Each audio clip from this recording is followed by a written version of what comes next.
So welcome to another week on Vine Health. You know that Vine Health is here to provide you with up-to-date information that has been checked and to help you survive and thrive as you go through this journey of life.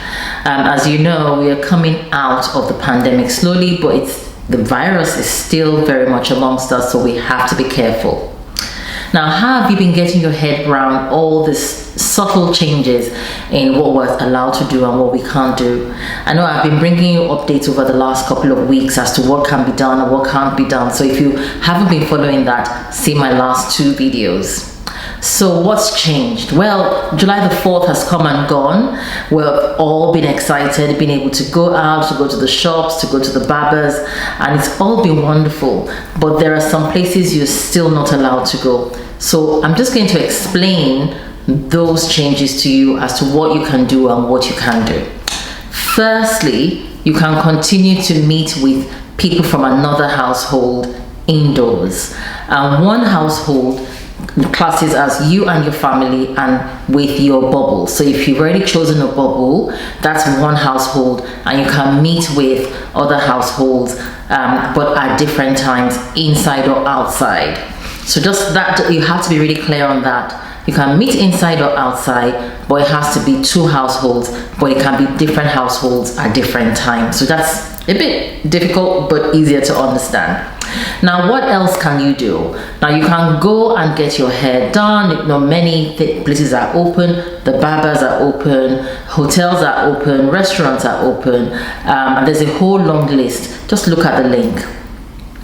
But spas are not, casinos, nightclubs, places that require a lot of interaction indoors are still closed. Churches and mosques are open, so places of worship are open, but the people that can attend are limited to 30. So if you have to have a party or have to go to church or a mosque, it has to be limited to 30 people, and you still have to social distance.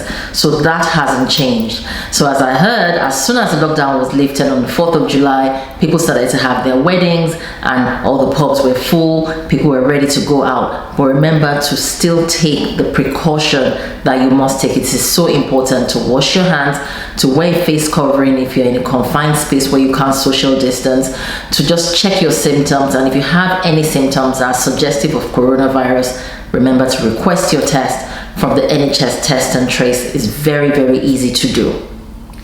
So what else is new? Luckily for us in the UK, and I think some other countries as well, the number of new cases are going down. So now we're about less than 1,000 or so a day, and it's growing by less than 2 to 5% daily. So that's a good thing.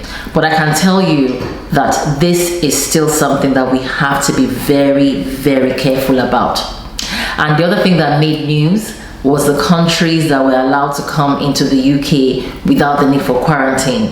If you remember, a couple of weeks ago, the Home Secretary said that whenever you arrive in the UK, you will have to quarantine for 14 days. Now, there's a list of 59 countries, and there's a link again below for you to have a look at. But interestingly, there are no African countries on that list. I wonder why.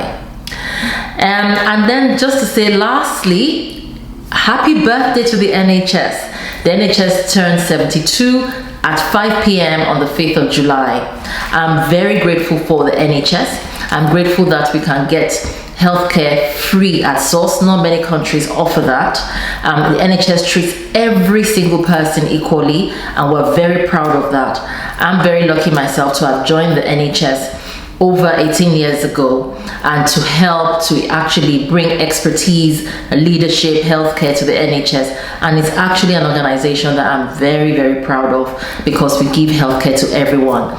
So despite the problems in the NHS, the poor funding, the lack of sort of workforce, we still keep going, and we're still one of the best in the world. So I would say to you now, to say thank you to the NHS, to say happy birthday to the NHS, and to do your best to make sure that it remains free for everyone.